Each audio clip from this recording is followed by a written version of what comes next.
Recovery housing in Ohio today is fantastic. At one point, it was not so fantastic. We had places where people might be able to go, where there would be mattresses on the floors, dilapidated homes, and it wasn't an environment where people could get well.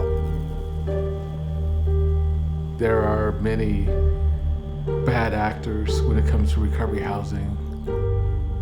A guy added bedrooms to his basement, and he put up sheets that what served as walls. So the only thing that separated the bedrooms were sheets. And this operator, he got rid of all the furniture, and the guys had to buy air mattresses to stay at his house and sleep on the floor with no furniture. It was pretty bizarre. Yes, you can stay here, but you've got to sleep with this guy, and you've got to do what this guy wants you to do in order to keep a roof over your head while you're trying to show up at treatment every day to get well. That was a reality for many women early in recovery trying to get well.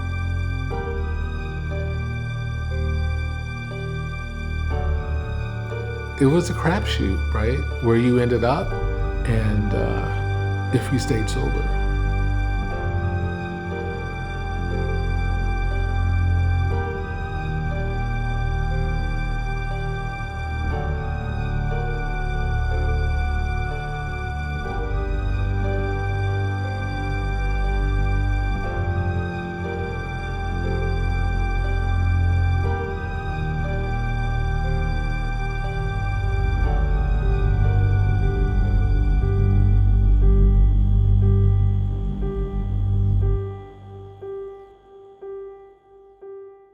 Well, we need an oversight, and where do that oversight come from?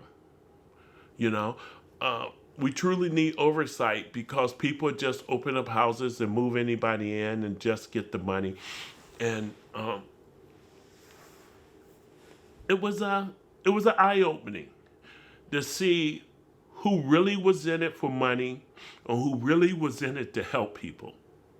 My heart, coming from addiction, or dual addiction, my heart was, I don't want to see nobody go through what I experienced and went through, because I'm not a bad person.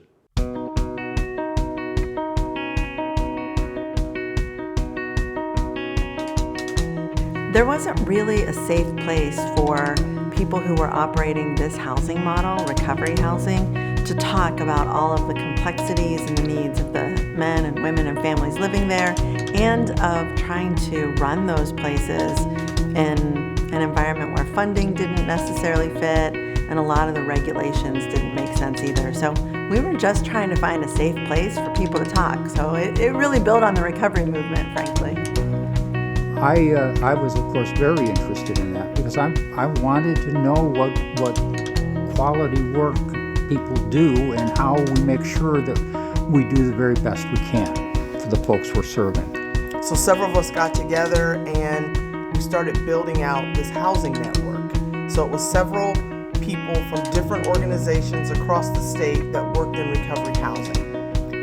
And we all came together and we rolled up our sleeves and we got to work. Looking back at that, it was really a daunting task to create bylaws and policies and procedures, to meet with the NAR standards that we wanted to comply with, obviously. And it's really kind of funny to look back at that. It's like how much work went into play in that first formation in that first year.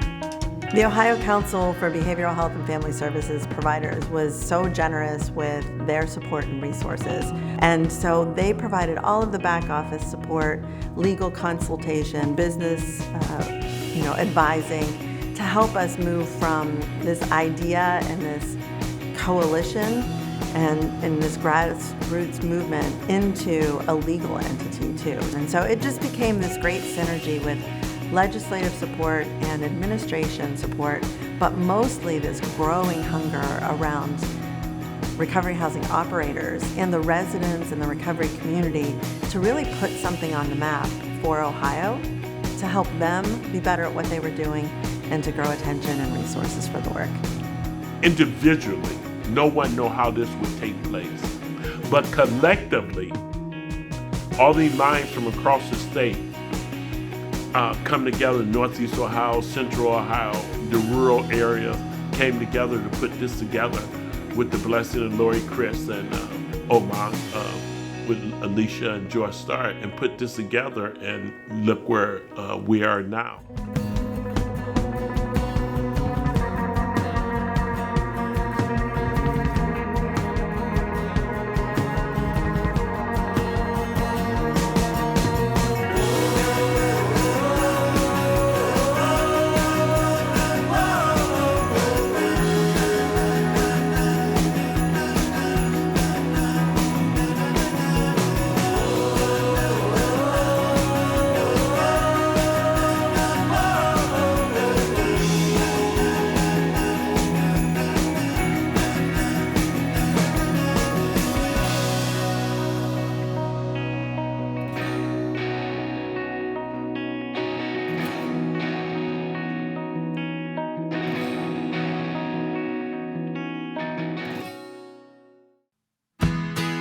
So within our first couple of years, we went to a NAR conference and presented on what we've accomplished. And we had a definition of recovery housing in state law. It was a required element of a continuum of care. That's really jargony, but basically every single ADAM board was required to plan for recovery housing. And we had resources from the state budget that were dedicated in a line item just for recovery housing. And those were three huge accomplishments very quickly out of the gate that this small group had really organized around and advocated for and accomplished. So that was pretty incredible. You know, another huge milestone, of course, for us was being able to collect data on recovery housing and advancing recovery housing as an evidence-based practice, and that it is leading to more positive outcomes. We're also now at a point where we can measure exactly how much recovery housing we need within our communities, which is something that, you know, we couldn't even imagine that we could do 10 years ago. Yeah, well, I certainly envision a really bright future for Ohio Recovery Housing. Envision a future where every individual who needs or wants to choose recovery housing can make that choice. I also envision a future where we've got a really strong workforce in recovery housing, where we continue to professionalize the field and people see recovery housing as a place where they want to work and where they want to build a career. And then I also envision, a world where, recovery housing is welcomed into neighborhoods. What happens when you're compassionate, when you're kind, when you're understanding and welcoming to others, so that way neighborhoods, recognize the value of having a recovery home in their neighborhood and welcome us into their neighborhoods. The whole point of it was to help other operators, operate quality, safe recovery residences where recovery is planned for and expected in the houses. Our goal was to make sure that we disseminated information and that we were a support network and that we would work with people and we would assist them in the processes of becoming a quality recovery housing. Everything that we do is really to try to make a difference in somebody's life. So when you talk about Ohio Recovery Housing, we're talking about a stable home environment that supports recovery, and a necessity for recovery. A healthy recovery house is a place that they could call home. All good people wanting to see us all get better at what we're doing because we cared about the people we were serving. That we were actually defining something in a way that people could join in, support, and help move forward. That for me was always the goal. Get that ball rolling, hand it off to some really great people who will keep it rolling, and watch it really flourish into the future. Wow, this has taken a lot to get here, but how exciting it is to see where it is and how excited we are to see what's going to happen in the next 10 years.